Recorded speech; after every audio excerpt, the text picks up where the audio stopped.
Bungie's sci-fi shooter series Destiny has always been good, but loving it hasn't always been easy. The games have seen a lot of turbulence, with a shaky launch in 2014, a shaky sequel in 2017, and design blips throughout. There have also been enthusiastic periods, but they've all been in service of fixing past mistakes, rather than building something better down the line. So Destiny has always been a great series that has a lot of potential and faithful players who continually hope for something genuinely great around the corner. But nearly 8 years, 2 full games, 6 expansions, Destiny 2 is finally living up to the potential. The Witch Queen starts with a new and intriguing mystery, a longtime villain, Savathun, sister of Oryx. The villain from the original Destiny expansion, Taken King, has somehow gotten a hold of the light, the force that gives Guardians their power.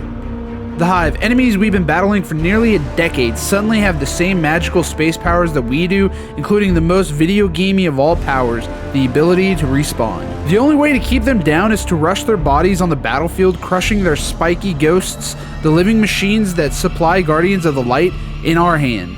Killing these evil Guardians and their Hive ghosts is a foundational gameplay mechanic in the Witch Queen, but it comes with a moral dilemma as well. Since Destiny's beginning, the Light has only blessed humanity with ghosts.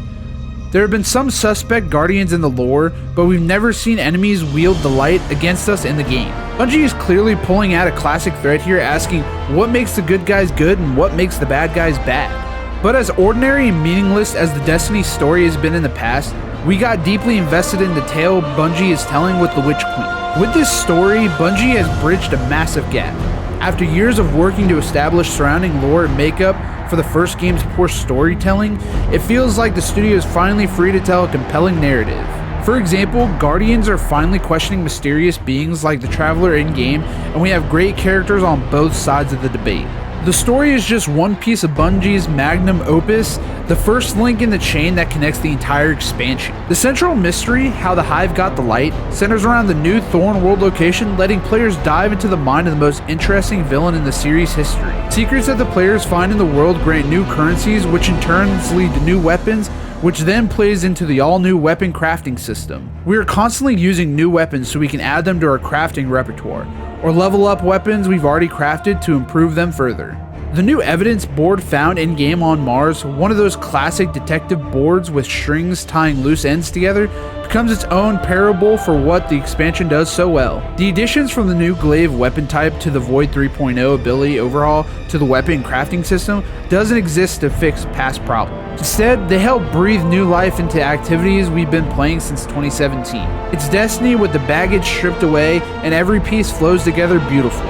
Every other major Destiny success, the Taken King from the original Destiny and Forsaken for Destiny 2, has been born at a catastrophe. After the original Destiny launched as a hodgepodge of boring campaign missions and bad gearing systems, the Taken King showed players the series' potential. Bungie fixed the gearing systems and built the Dreadnoughts, a forebodying location laced with secrets. After Bungie made the all-new mistakes on Destiny 2, such as PvP-focused changes that actually handicapped PvE players, Forsaken came along to put the series back on track with a new weapon system and an excellent campaign. Both expansions were major steps forward for the franchise, yes, but primarily because it fixed the game in a crucial make-or-break moment. Witch Queen, on the other hand, follows one of Destiny's quietest years. 2021 was the first year without a major expansion since the original Destiny's launch. The seasons that followed Beyond Light and preceded The Witch Queen all told compelling stories, offered awesome rewards, and even gave players a few surprises. Which is all to say that Destiny doesn't need saving in 2022, so Bungie focused on quality and quantity over bandages and sales. Witch Queen is the first major expansion to feel less like a reaction and more like a proactive step forward.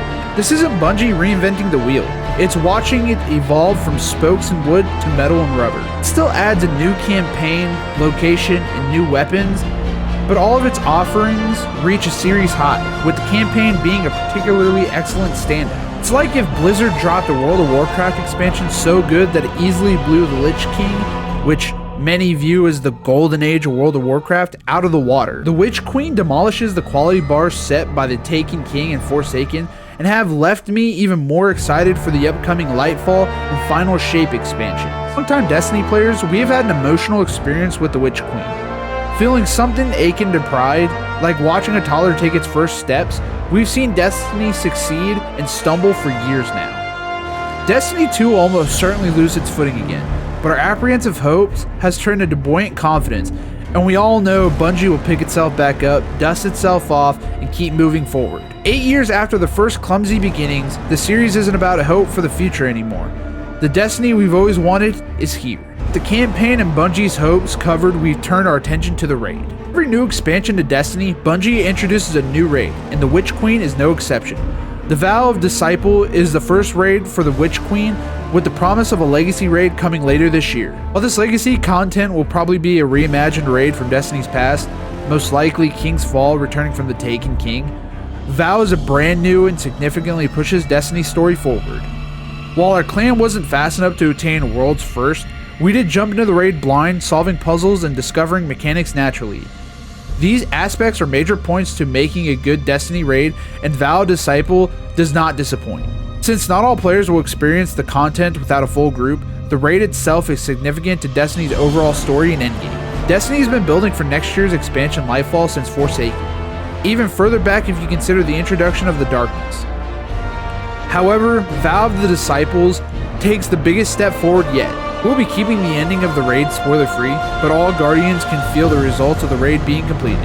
When Forsaken launched 3 years ago, Bungie implemented a new storytelling mechanic tied to the world's first raid completion. This is an internal competition. Bungie watches all raid parties, and the first fire team to complete the raid will win prizes from Bungie's and set off a new story beat and missions for all players. With the completion of the world's first, the future of the Destiny story was split open. The next time players logged into Destiny, they will be treated to a new cutscene dedicated to the raid, in which we learn that what was defeated in the raid is only the beginning. After 7 years of Destiny, we're finally getting to experience the true form of the Darkness. Although Shadow keeps guarding his salvation, and Beyond Light's Deep Stone Crypt both continue the story campaign, it hasn't been since Forsaken and the Last Wish raid that the world of Destiny has been altered so drastically. The mechanics of Vow, though the story, while incredible, is only a small part of the raid. Majority of players will agree that while long-lasting story effects are cool, the mechanics make a raid good or bad. Top-tier raids like the Vault of Glass, King's Fall, and the Last Wish have always been the pinnacle of what Destiny raids could be, and what we would now put Vow of Disciple into that category. Each encounter of the Vow of the Disciples builds on the previous one, adding or altering existing mechanics to change the flow of combat or difficulty of the puzzle. This is a mechanic most Destiny raids use, however, in Vow, it hasn't been perfected. The rules you learn all come together to make a complex, fun, and challenging raid. With Vow, the mechanics all surround obelisks and images of darkness.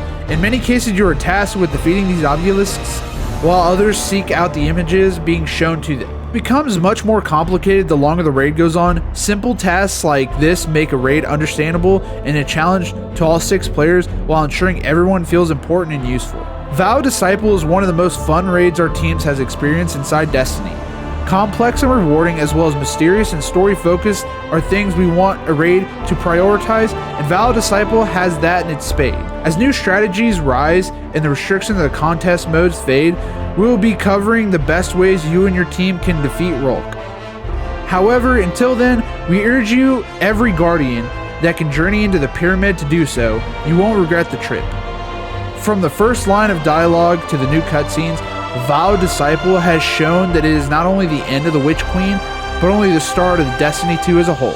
And with that being said, we think that this new addition to the Destiny universe most definitely deserves a well-earned 9 out of 10. Consider giving us a like and subscribe, turning the bell on to be notified when our videos are released, checking us out online at gamersoutpostllc.com and on our Facebook link down below.